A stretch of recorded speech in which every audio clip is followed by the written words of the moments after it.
Olá, boa tarde a todas e a todos que nos assistem pela plataforma digital desse segundo Congresso Brasileiro Virtual de Procuradores Municipais. Eu me chamo Carolina Merida, sou procuradora do município de Rio Verde e hoje tenho a importante missão e a honra de apresentar-lhes a brilhante colega, nossa próxima palestrante, doutora Cíntia Estefânia Fernandes. A doutora Cíntia fará sua exposição sobre o tema 20 anos do Estatuto da Cidade, um olhar pelo caleidoscópio jurídico urbanístico fiscal. A doutora Cíntia é procuradora do município de Curitiba, doutora em gestão urbana pela PUC do Paraná, mestre em Direito do Estado pela Universidade Federal do Paraná, professora do Programa Nacional de Capacitação das Cidades, no Ministério das Cidades, atual MDR, Ministério do Desenvolvimento Regional, também do Programa de Políticas de Solo Urbano para América Latina e Caribe, do Lincoln Institute of Land Policy, dos Estados Unidos, professora da ABD-CONST, do Instituto Brasileiro de Estudos Tributários, IBET, do Unicuritiba, da PUC Paraná, professora convidada da Universidade Federal do Paraná. Doutora Cíntia também é presidente da Comissão de Direito à Cidade da OAB do Paraná e vice-presidente da Comissão Especial de Direito Urbanístico da OAB Nacional.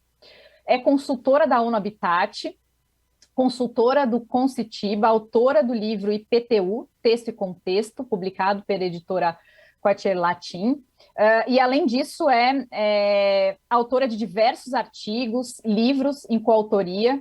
E fique à vontade, doutora Cíntia, será um privilégio poder ouvi-la. Muito obrigada, Carolina Merida, minha colega procuradora municipal. Agradeço a apresentação e inicio a fala também agradecendo à Associação Nacional de Procuradores Municipais, a nossa associação, eu tenho muito orgulho de participar. Parabenizo e agradeço o convite ao nosso presidente, Gustavo Machado, à nossa vice-presidente, a nossa querida Lilian Almeida, e também gostaria de parabenizar a nossa coordenadora científica, Thaisa Dosso, responsável pela organização desse nosso congresso, desse nosso segundo congresso virtual de procuradores municipais.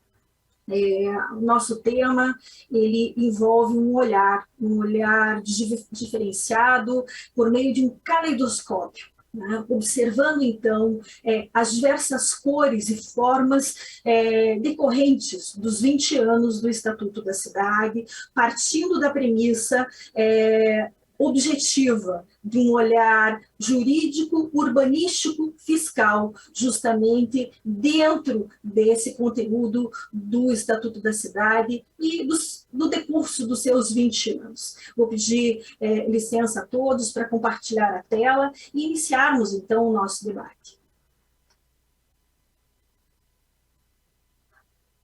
Bem, esse olhar, né, pelo caleidoscópio jurídico, urbanístico, fiscal, decorre da necessidade de uma obrigatória acupuntura de determinadas previsões contidas no Estatuto da Cidade e no encaminhamento desses artigos do Estatuto nessa história dos 20 anos aplicados dentro do direito urbanístico, juntamente com a questão do direito tributário, né, da análise fiscal do conteúdo contido no Estatuto da Cidade para fins de desenvolvimento e construção de cidades. O que é relevante tratar e o que é relevante concluir no que tange os 20 anos do Estatuto e as previsões urbanísticas fiscais contidas no nosso Estatuto. Bem, primeiramente, vou partilhar a análise que decorre dos fundamentos jurídicos contidos no Estatuto da Cidade e também no próprio texto constitucional.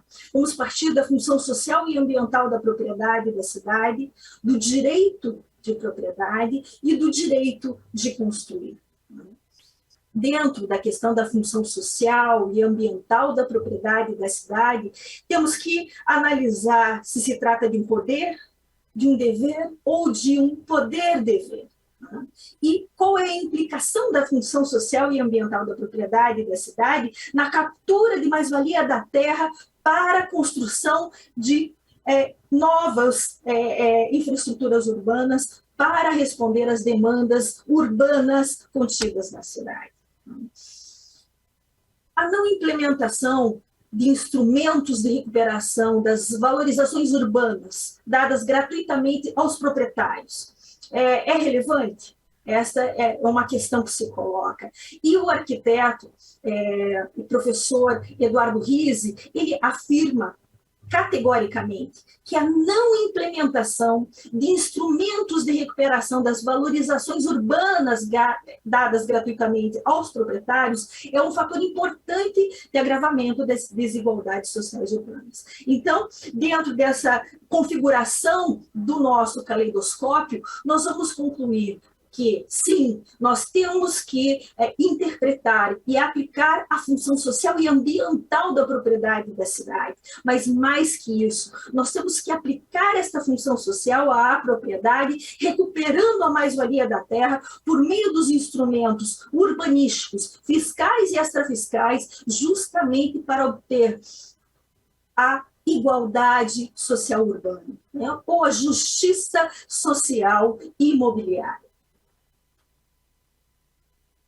A função social e ambiental da propriedade da cidade contida e prevista no Estatuto da Cidade implica em uma redefinição do espaço e do lugar das cidades e do modo de vida das cidades. Além disso, na necessária repartição dos custos e benefícios das cidades, a aplicação da solidariedade, e também a compreensão que existe uma escassez de recursos tributários e não tributários para fazer frente às demandas da cidade.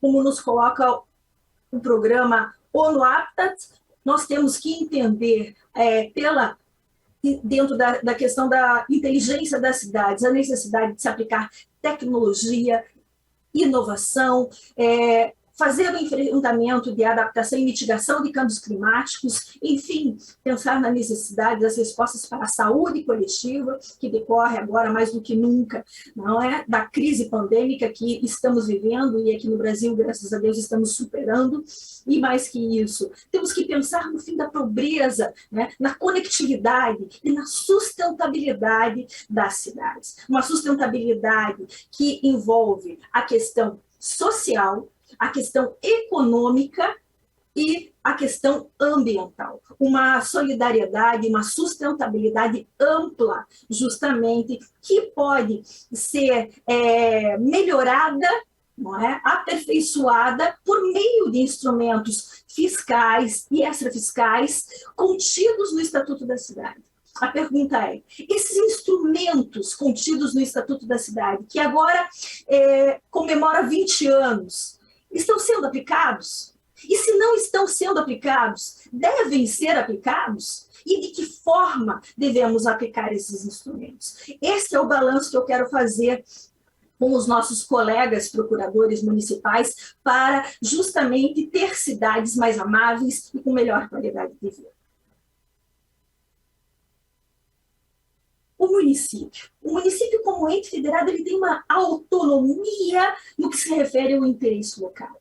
E pode e deve fazer a gestão territorial do seu ambiente municipal, do seu território, não é? Do seu espaço municipal. Sendo assim, partindo do Estatuto da Cidade, nós chegamos à conclusão que existe sim um poder-dever de uma gestão urbana territorial e de um mínimo essencial de gestão urbana territorial que deve ser aplicado, justamente para dar as respostas às demandas das cidades, né? Temos que pensar como serão as cidades a partir da superação da crise pandêmica, que no Brasil já é possível realmente se verificar.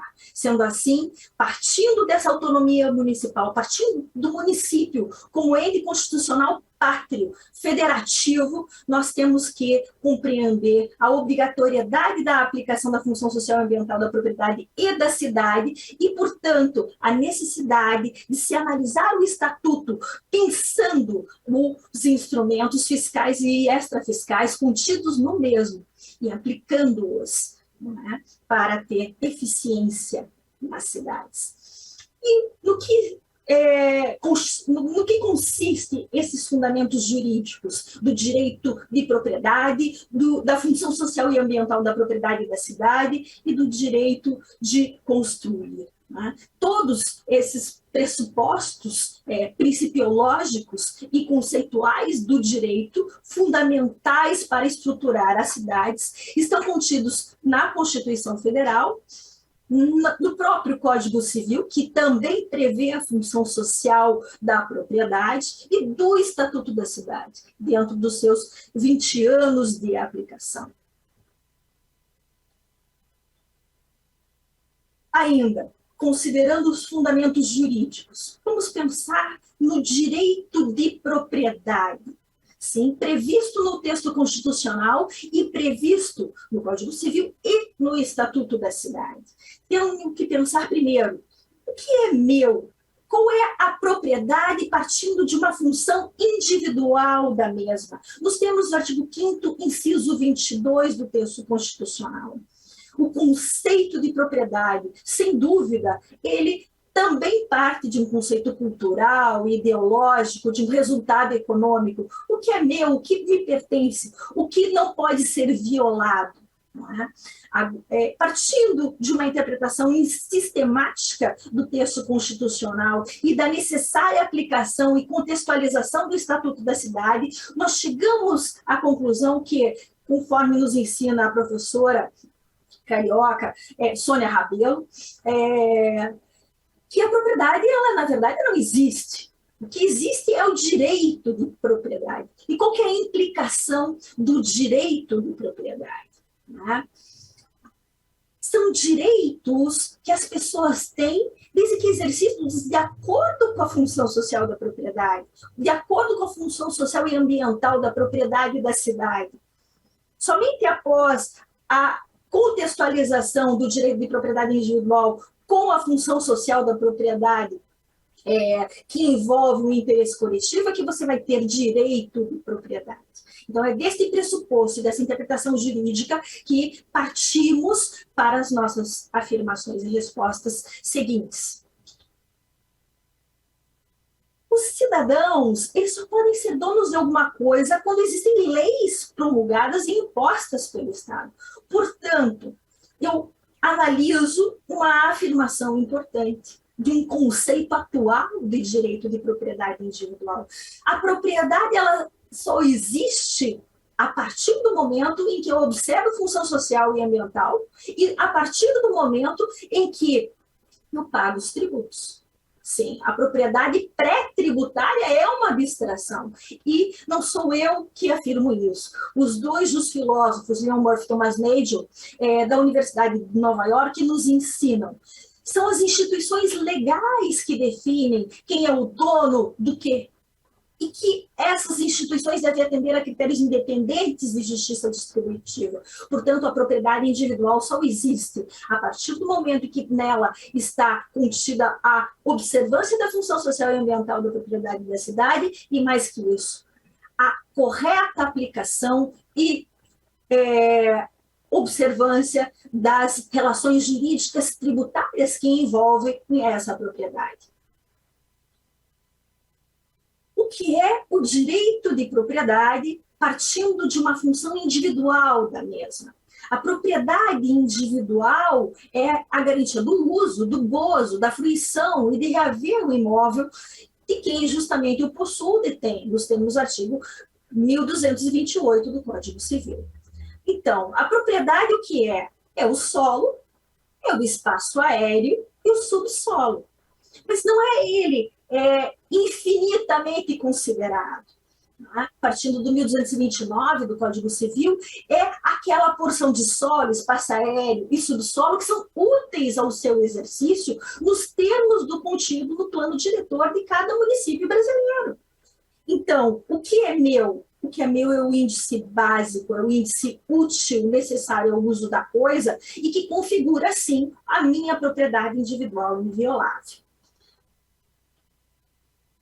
Certo. Mas dentro dela eu também tenho um direito, que é o direito de construir. Mas o direito de construir que me pertence é aquele que está dentro do coeficiente útil previsto pelo plano diretor da cidade. Tá? E o que está acima do coeficiente útil? Este não me pertence.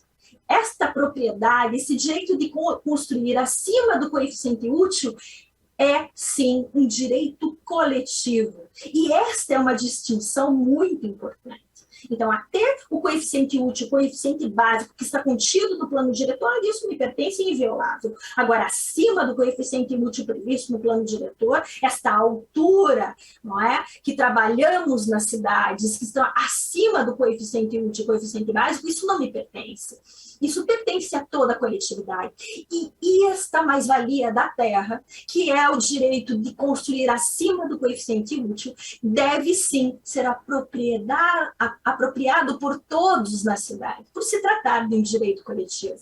Esta é, sim, uma novidade no Estatuto da Cidade, nos termos do seu artigo 28, que prevê índices básicos e índices máximos, né, segundo o plano diretor, que poderá fixar áreas nas quais o direito de construir poderá ser exercido acima do coeficiente básico adotado, mediante contrapartida a ser prestada pelo beneficiário.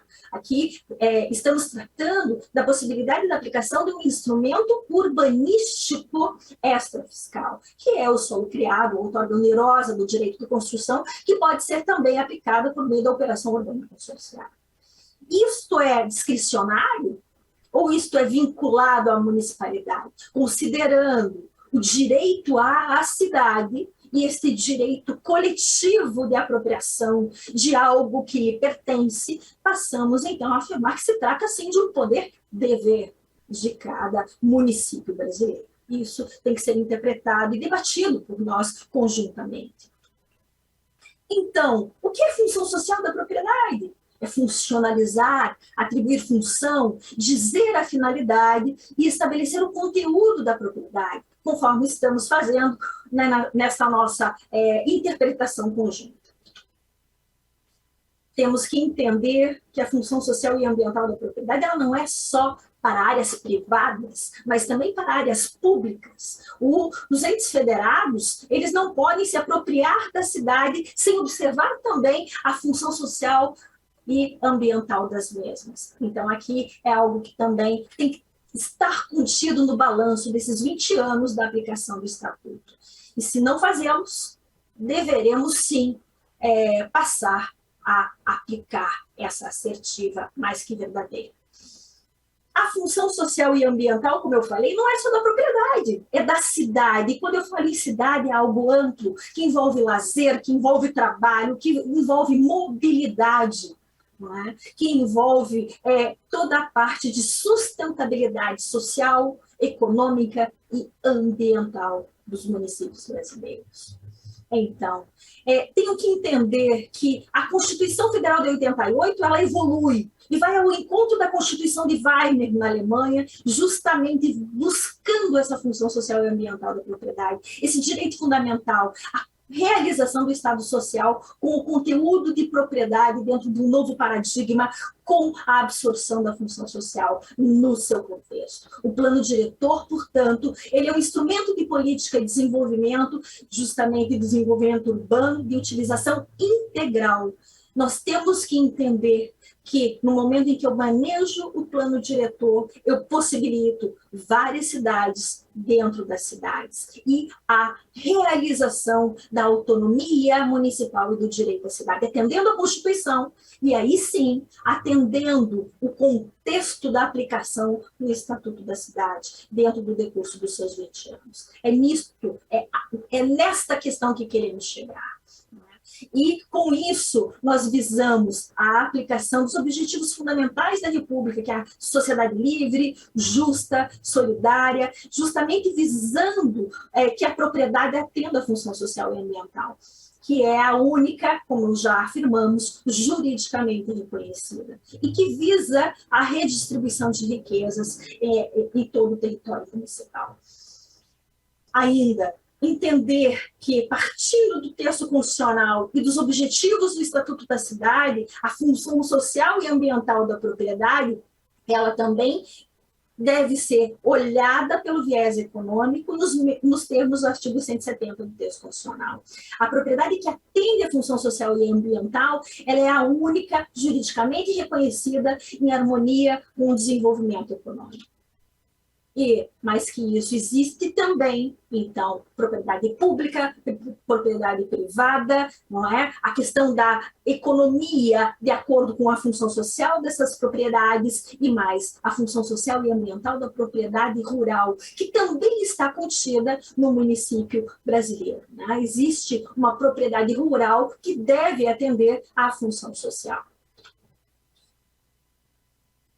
Dentro do Estatuto da Cidade, nós vamos ter a regulamentação dos artigos 182 e 183 do texto constitucional, visando as diretrizes gerais de política urbana no território brasileiro.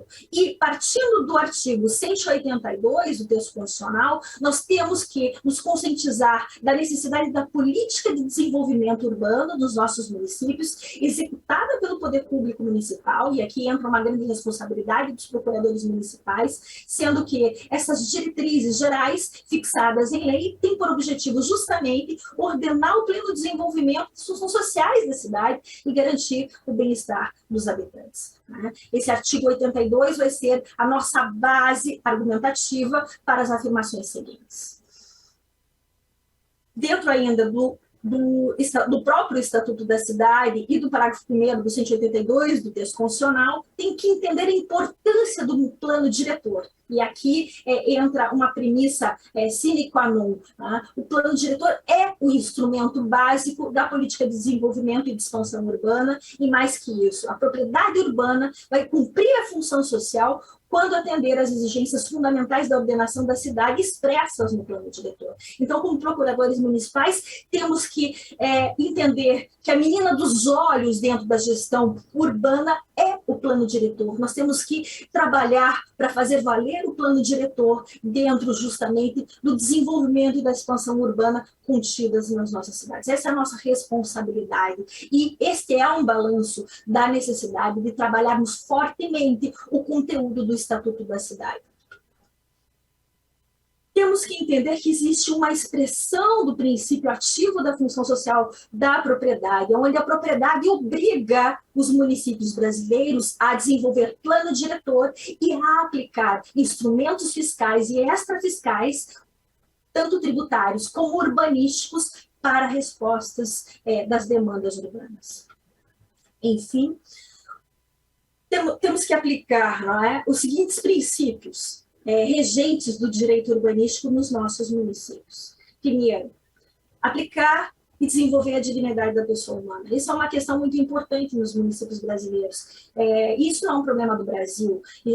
Estive recentemente em Nova York, em Manhattan, estive recentemente na Espanha, e a questão dos moradores de rua é um problema mundial, não é um problema dos países em desenvolvimento. E temos que pensar sobre isso aplicando o Estatuto da Cidade. Temos que entender a necessária aplicação do princípio da solidariedade. Inclusive, esta é uma das principais conclusões do Yuval Harari quando ele escreve notas sobre a pandemia.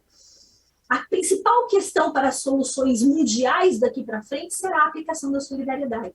Se nós estamos falando de solidariedade, estamos falando de relação jurídica tributária, porque não há nada mais solidário do que se aplicar corretamente a tributação no país, efetivando redistribuição de riquezas, cobrando mais de quem tem mais e menos de quem tem menos, e aí sim, dentro dos municípios, fortalecendo o imposto predial e territorial urbano, o imposto de transmissão de bens imóveis de suas competências e mais. A contribuição de melhoria dentro da questão fiscal do nosso caleidoscópio urbanístico fiscal para a construção de cidades. A contribuição de melhoria é fundamental para os municípios brasileiros, é uma competência constitucional dentro do sistema constitucional tributário, mas é também uma competência de gestão urbana dentro do Estatuto da Cidade e das políticas urbanas, tanto contidas na Constituição, no 182 e 183, e mais que isso, no âmago dos artigos 1º e 2º do Estatuto da Cidade. Então, a solidariedade, ela vem agora com força, a partir dessa crise pandêmica, para afirmar a necessidade do nosso olhar para o texto constitucional, afirmado pelo texto infraconstitucional contido no Estatuto da Cidade. Procuradores municipais, temos que trabalhar e desenvolver esta questão para avançar na qualidade de vida das cidades brasileiras. Isso é, sem dúvida, uma receita pronta e já comprovada para êxito a partir de agora dos municípios brasileiros. Tenho que aplicar a isonomia de benefícios para a coletividade, a justa distribuição de ônus e benefícios decorrentes do processo de urbanização.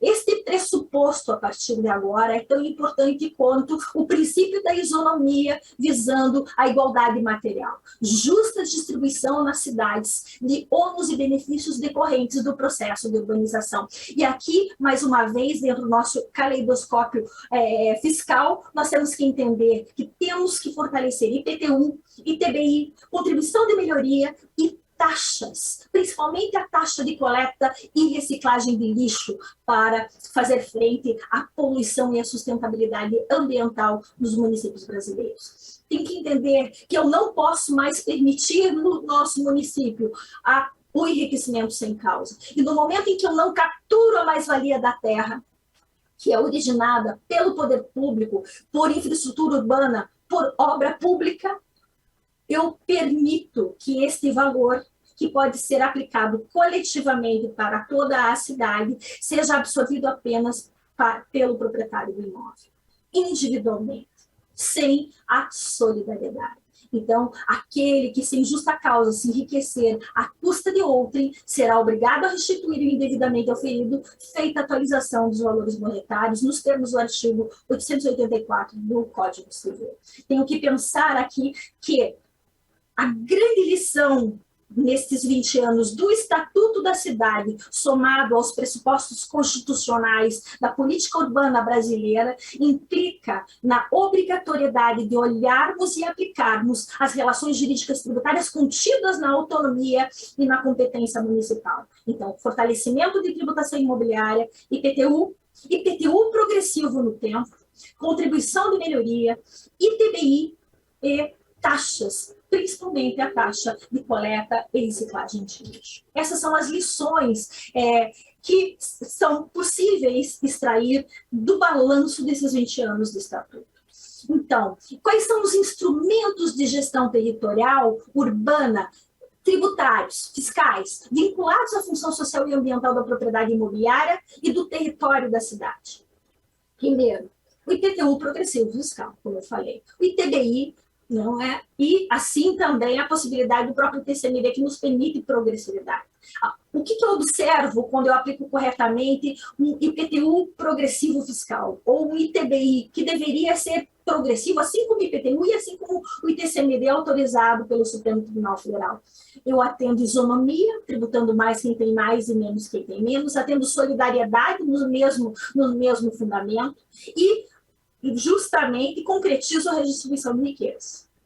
Ainda, tem que entender, então, que a aplicação do IPTU progressivo fiscal é uma condição sine qua non. Além disso, IPTU diferenciado em razão do uso e da localização, que está contido lá também no sistema constitucional tributário, mas tem um viés extrafiscal, que é um IPTU que pode ter alíquotas diferenciadas em razão do uso e da localização, no caso do uso residencial, não residencial ou territorial, mas também pode ser utilizado pelos municípios com fins extrafiscais, como fins socioambientais. Posso pensar no direito fundamental da cidade, o direito à moradia, então eu posso fazer alíquotas diferenciadas para imóveis residenciais, não residenciais, territoriais, mas ainda mais que isso, para imóveis não utilizados. Se o imóvel está fechado e não atende a função social da propriedade, eu posso sim ter uma tabela de alíquota progressiva ou diferenciada em razão do uso e do não uso mais elevada, se isso ficar comprovado que é relevante em termos de plano diretor, em termos de função social e ambiental da propriedade. Ainda dentro desses instrumentos de gestão territorial urbana, tributários, vinculados à função social e ambiental da propriedade imobiliária e do território da cidade, como eu já falei, temos que olhar para um tributo esquecido. Eu sempre falo, um tributo em como induzido, que é a contribuição de melhoria, que justamente atende da melhor forma possível, com justiça fiscal, a repartição de cargas e benefícios contidos na cidade, e que decorre da mais-valia da terra, originada por obra pública que valoriza imóvel privado. Então, nestes casos, a contribuição de melhoria, sim, ela é um tributo eficiente e necessário para os municípios se desenvolverem. Capturando a mais-valia da terra, impedindo o enriquecimento sem causa e fazendo com que se deve pagar em face de obra pública que valoriza o imóvel. E, com isso, capturar um valor para construir outras obras públicas e uma cidade nova dentro da cidade já existente. Como eu falei, é fundamental para nós, procuradores, nos atentarmos dessa dinâmica do IPTU. A possibilidade de se ter IPTU com alíquotas diferenciadas em face do uso, da localização ou do não uso. Não é só residencial, comercial e territorial. É também a possibilidade constitucional de se ter um IPTU mais forte, mais agressivo para o uso poluidor, para o uso que impede a mobilidade, para imóvel sem uso em centros urbanos. E essa é uma questão que ainda está latente e não foi aplicada no território nacional. Então, cabe aqui aos procuradores municipais olhar para essa questão e desenvolver essa questão partindo da Constituição e do balanço desses 20 anos do Estatuto da Cidade. Por fim, a importância de se compreender também a possibilidade de se aplicar o IPTU progressivo no tempo. Mas, antes disso, entender que existe um instrumento que antecede a questão tributária, que é o parcelamento e edificação e utilização compulsória dos imóveis que não atendem à função social e ambiental da propriedade da cidade, nos termos do plano diretor de cada município.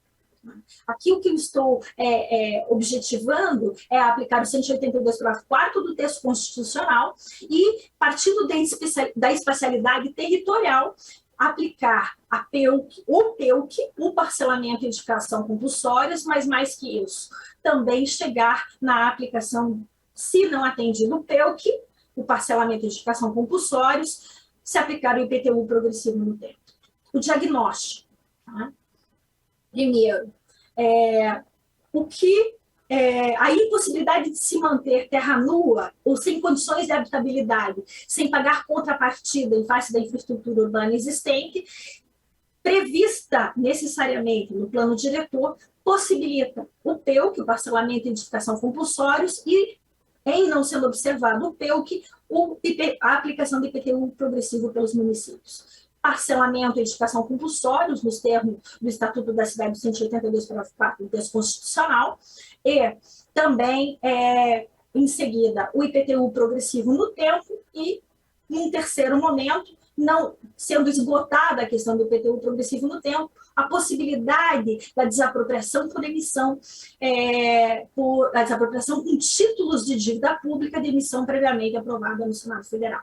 Esses são os 3 procedimentos que eu trago agora para fazermos um balanço dos artigos contidos no Estatuto. Partindo de um balanço do PEUC e do IPTU progressivo no tempo. Temos pouquíssimas cidades que estão aplicando a justiça social imobiliária nos seus territórios, como Curitiba, que tem uma parcela pequena, mas o projeto piloto é relevante, Goiânia, Palmas e São Paulo. Temos que ampliar isso. Essa é uma conclusão que a gente faz agora e já vai rumando para a finalização das ideias. temos que entender que ainda temos que avançar no nosso país. O PEUC é fundamental para ter a justiça social imobiliária, e o IPTU progressivo no tempo é um instrumento que nos leva também à própria regularização fundiária, à possibilidade de se viabilizar o direito à moradia, impedindo a especulação imobiliária e impedindo que imóveis não edificados, não utilizados em áreas relevantes de infraestrutura urbana, visando função social da propriedade segundo o plano diretor, sejam realmente adequados e encaminhados para regularização fundiária, inclusive. Então, o balanço do Estatuto da Cidade, que nos leva a uma conclusão em aberto, é que devemos aplicar nos nossos municípios o parcelamento, utilização e indicação compulsórios, viabilizar em não observar do PEUC a progressividade do IPTU no tempo e, sim, viabilizar em seguida a desapropriação com títulos da dívida pública. Por quê? Porque nos municípios nós não temos mais, é finito o recurso, a receita tributária e não tributária contida dos municípios. Portanto, esses instrumentos, a partir de agora, são fundamentais para a construção de cidades e a regularização fundiária dos municípios brasileiros. O que é um imóvel subestilizado, né, que permite o PEUC, o IPTU progressivo no tempo e, posteriormente, no terceiro momento, a desapropriação por títulos de dívida pública. É um imóvel cujo aproveitamento seja inferior ao mínimo definido do plano diretor ou legislação dele decorrente, e que não possua, ou então que ele esteja realmente construído adequadamente, mas não tenha condições de habitabilidade, esteja em ruínas ou inacabado, enfim, abandonado, né, conforme definição de lei municipal.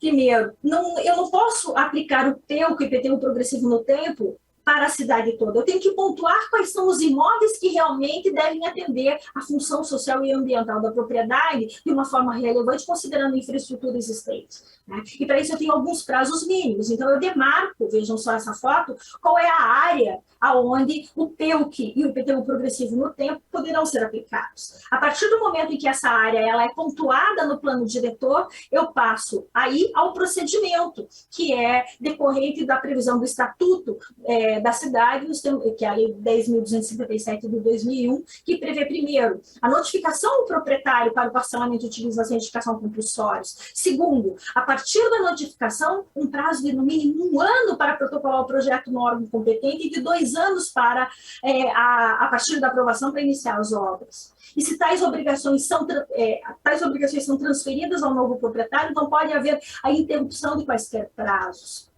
Por fim, a aplicação em não se observando o PEUC, a aplicação do IPTU progressivo no tempo, mediante a majoração de alíquota pelo prazo de 5 anos consecutivos, sendo que essa alíquota ele não pode exceder a 2 vezes o valor da alíquota do ano anterior e tem que respeitar a alíquota máxima de 15%. Mas essa alíquota máxima de 15% pode resolver muita coisa no que tange à justiça imobiliária nos nossos municípios. E não sendo atendido, então, em 5 anos, a obrigação da alíquota máxima, eu posso continuar aplicando essa alíquota máxima indefinidamente, ou então desapropriar o imóvel por títulos de dívida pública. Não pode, nesse caso do PEUC, do IPTU progressivo no tempo, haver isenção e anistia quanto à tributação progressiva. Tá? Esse IPTU progressivo no tempo, ele é extrafiscal, ele decorre do descumprimento da função social e ambiental da propriedade. Muitos denominam IPTU sanção, mas tributo não é sanção, portanto, na verdade, é um tributo com função extrafiscal, e só se aplica na hipótese do proprietário do bem obrigado por lei deixar de parcelar, edificar ou utilizar compulsoriamente o imóvel, segundo o artigo 7º do Estatuto. E no caso da aplicação da desapropriação por descumprimento da função social e ambiental da propriedade. Vejam só que interessante. Os municípios têm que trabalhar, nós procuradores temos que trabalhar fortemente na aplicação, no encadeamento do PEUC, IPTU progressivo, e na possibilidade, sim, de efetivarmos a desapropriação por título de dívida pública. Porque o cálculo da indenização, nesses casos, deve considerar o valor base do IPTU, que é o valor venal, previsto na planta genérica, descontado o montante incorporado em função de obras realizadas após a notificação pelo poder público na área onde o imóvel esteja localizado, não sendo computadas expectativas de ganhos, lucros, cessantes e juros compensatórios. Já no caso da desapropriação normal, é caríssima e não é necessária, não é? Porque temos instrumentos que podem auxiliar os municípios a realmente concretizar o direito à cidade. Na desapropriação normal, ordinária, nós buscamos o valor de mercado dos imóveis para pagamento da desapropriação. Considera as expectativas de ganhos, lucros cessantes e juros compensatórios. Portanto, os municípios têm que se unir para efetivar a possibilidade legal, porque ela já está contida na Constituição e no Estatuto. Então, artigo 8º do Estatuto da Cidade. Viabilizar a desapropriação por títulos de dívida pública é uma missão para os municípios brasileiros. Por quê? Porque, segundo, ainda que nós tenhamos a aplicação, a previsão constitucional e infraconstitucional do Estatuto da Cidade, em regra, nós não temos a aplicação, a emissão de títulos de dívida pública aprovados pelo Senado Federal, que engessa os municípios, estados e União de fazer efetivar essa desapropriação tão legítima e necessária para a construção de cidades. Temos diversas previsões, inclusive, que tentaram aplicar a desapropriação com pagamento de títulos de dívida pública, mas isso foi rechaçado pelo próprio Senado Federal. Enfim, sem dúvida, um balanço necessário. Entender a importância dessa previsão urbanística fiscal para a construção de cidades, partindo do fortalecimento do IPTU progressivo no tempo, da contribuição de melhoria e das taxas de coleta de lixo, decorrentes, inclusive, do próprio conteúdo do direito urbanístico, não só das relações jurídicas tributárias contidas no sistema constitucional tributário da Constituição de 88, é algo que tem que fazer parte da pauta dos municípios brasileiros e da nossa pauta como procuradores municipais atentos às viabilidades, aos instrumentos que viabilizam as respostas dentro das cidades. Eu agradeço a oportunidade de fala, Carolina, e me coloco à disposição para perguntas. Excelentes as ponderações da doutora Cíntia. São muitas as reflexões que ela nos traz, né? Não podemos nos esquecer que o século XXI é o século urbano, então as cidades elas acabam se colocando numa posição de protagonismo, tanto no que diz respeito aos desafios, como no que diz respeito também às soluções, às responsabilidades, né? Vejam, não existem grandes inovações, né, legislativas, mas a gente precisa, de fato, como bem pontuou a doutora Cíntia, ajudar os gestores das cidades a pensarem, aplicarem esses instrumentos de forma combinada e criativa, de modo que esse nosso sistema fiscal tão regressivo, ele não se perpetue realçando desigualdades, né? O objetivo é justamente o oposto, é que as nossas cidades sejam cada vez cidades mais humanas, mais justas, mais sustentáveis, e para isso é importante que esses instrumentos, esses aparatos, que não só o Estatuto da Cidade, mas o sistema jurídico brasileiro nos apresentam, que eles sejam, de fato, aplicados. Doutora Cíntia, eu me recordo muitíssimo bem de um congresso, acho que foi o primeiro congresso presencial que eu tive a oportunidade de participar, que foi no Rio de Janeiro, e aquela ocasião a discussão era justamente sobre esse levantamento, né, das cidades que aplicam efetivamente esses instrumentos, IPTU progressivo, né, parcelamento compulsório, entre outros que a senhora citou. Aqui no município de Rio Verde, né, houve o início da aplicação, né, do instrumento do parcelamento compulsório, começamos a notificar os proprietários, e houve uma reação bastante imediata no sentido dos especuladores imobiliários, no sentido daqueles que são, né, ou se colocam como verdadeiros donos da cidade. Então, é um processo árduo, é um processo que precisa, né, do estabelecimento de parcerias, de conscientização da população, porque no Brasil parece que é algo muito, muito aceito que a gente socialize os custos da cidade, mas que a gente não distribua, né, uniformemente os benefícios. Né? Parece que é algo já muito normal, né, e até aceito como se fosse algo tutelado pela Constituição e como se fosse algo que a gente possa resguardar ou, enfim, tutelar pelo direito. Né? Então, tentando fazer uma questão, né, que a senhora possa concluir o tema, que é um tema que a gente, enfim, a gente vai trabalhar aqui durante muitos congressos, e a gente vai sempre ter alguma discussão, né, porque a prática ela acaba mostrando alguns desafios e algumas portas vão se fechando, e a gente, como procurador, tem que sempre encontrar, né, alternativas para fazer, aplicar esses instrumentos, tanto tributários como tanto os fiscais como os extrafiscais, né? E eu gostaria de ouvi-la um pouco mais, né, a respeito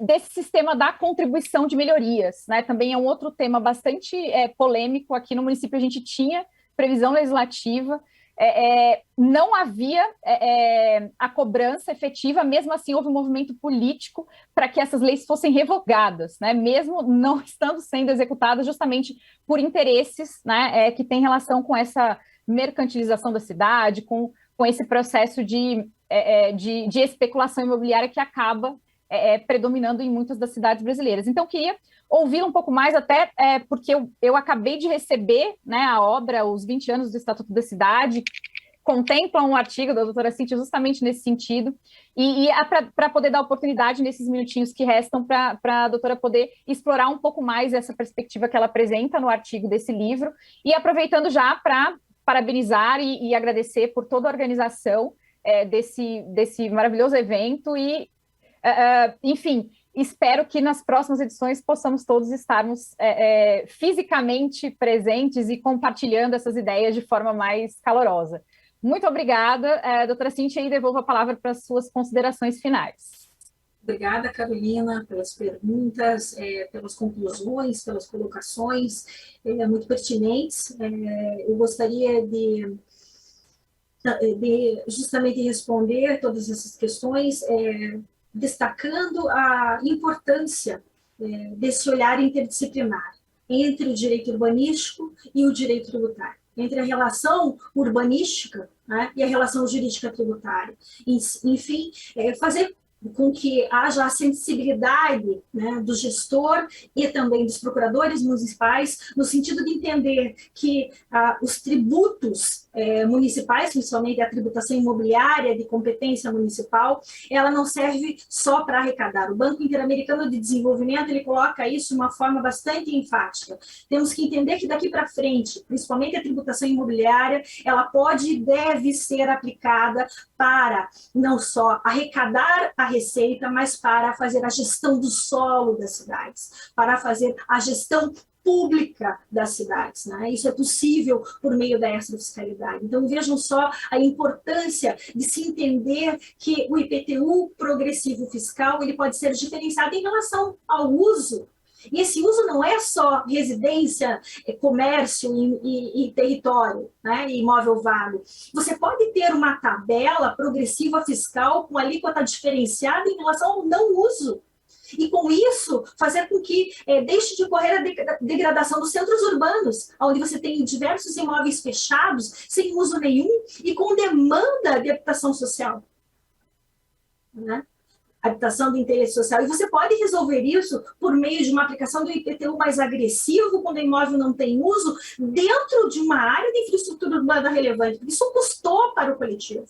Então, isso tem que realmente ser usado. Se não for usado, tem que ser tributado. Né? Tem que ser desmotivado o não uso. E o 156 do texto constitucional possibilita a alíquota diferenciada em razão ao uso ou ao não uso. Porque se pode o uso, também posso o não uso. E mais que isso, eu posso ter alíquotas diferenciadas pelo uso poluidor. Até hoje é algo que a gente ainda não refletiu, mas podemos passar agora, com a sustentabilidade obrigatória, a partir da crise pandêmica, a refletir seriamente nos municípios brasileiros, né? E mais que isso, a recuperação da mais-valia da terra, em termos de consenso geral, é apenas uma discricionariedade, né? A partir do pressuposto do direito à cidade, e da obrigatória observância da função social e ambiental da propriedade, e mais que isso, do pressuposto da aplicação do princípio, da aplicação justamente da distribuição de ônus e benefícios contidos na cidade, que está estabelecido no texto constitucional e reforçado no Estatuto da Cidade, e entender que isso não é discricionário, que isso é vinculado. A partir do momento em que a cidade demanda uma solução pandêmica, uma solução urbana, uma solução de a necessidade de habitação de interesse social, temos que transformar o que é ideológico e político em um encaminhamento jurídico. E aí sim, entender que a aplicação da contribuição de melhoria é uma solução obrigatória que impede enriquecimento indevido. Não é? Porque se existe uma valorização por obra pública, ela tem que ser arrecadada para construir outra obra pública e socializar esses valores que são originados pelos municípios brasileiros, no caso de obras públicas municipais. Certo? Então, essa questão da contribuição de melhoria que está adormecida, ainda que com previsão constitucional, ainda com previsão urbanística no Estatuto, deve ser revisitada e aplicada. Existe solução. Nós temos que entender que a superação das questões políticas, ideológicas, devem ser realizadas e aplicado o que é jurídico, constitucional, social e que visa a dignidade da pessoa humana, o direito à moradia e o direito à propriedade com função social. Então, seria esse o balanço, né, do que a gente comentou, realmente nessa obra dos 20 anos do Estatuto, justamente o artigo é sobre contribuição de melhoria e a importância da aplicação desse tributo para a construção de cidades. A não cobrança da contribuição de melhoria implica enriquecimento sem causa daquele que permanece com a valorização imobiliária decorrente de obra pública. E mais, se eu tenho um imóvel que se desvaloriza em face de obra pública, nós temos diversas jurisprudências, isso ocorreu fortemente em São Paulo, com aquele minhocão terrível que foi construído e acabou desvalorizando diversos edifícios, houve a condenação dos municípios para indenização em função de desvalorização de obra pública. Como eu não vou cobrar a valorização de obra pública decorrente dessa ação municipal, estadual ou federal. Então, partindo desse pressuposto, você verifica que existe uma obrigatoriedade, sim, nesse tributo, né, que atende o Estado social, democrático de direito, a solidariedade e, mais que isso, a função social e ambiental da cidade. Então, nós temos instrumentos, nós temos Constituição, Estatuto da Cidade, instrumentos urbanísticos, tributários, fiscais e extrafiscais que nos dão respostas e soluções para as cidades brasileiras. Agora nos cabe concluir isso e lutarmos juntos, né? E eu acho que o nosso Congresso ele é fundamental para isso, para a aplicação dos conceitos jurídicos e a obtenção de cidades eficientes e amáveis. Obrigada. Muito obrigada, doutora Cíntia. Lamentavelmente, nós temos que abreviar na nossa discussão, mas é sempre um prazer e uma oportunidade de aprendizado ouvi-la a respeito desses temas relacionados ao direito à cidade, temas fiscais e sustentabilidade, né, que a mim é um tema bastante caro. São muitos os desafios, mas é a hora e a vez do agir municipal. Então, encerrando, né, com essa reflexão, gostaria novamente de reiterar, parabenizar a todos os organizadores do 2º Congresso Brasileiro Virtual de Procuradores Municipais, o faço na pessoa do presidente da associação, né, o doutor Gustavo. Agradeço imensamente a oportunidade de dialogar e de construir, né, ou poder auxiliar na construção de cidades mais plurais, mais diversas, mais justas, mais humanas e mais sustentáveis. Muito obrigada, doutora Cíntia, muito obrigada aos que nos assistem e acompanhem a programação que está imperdível. Até a próxima. Muito obrigada a todos e a todas.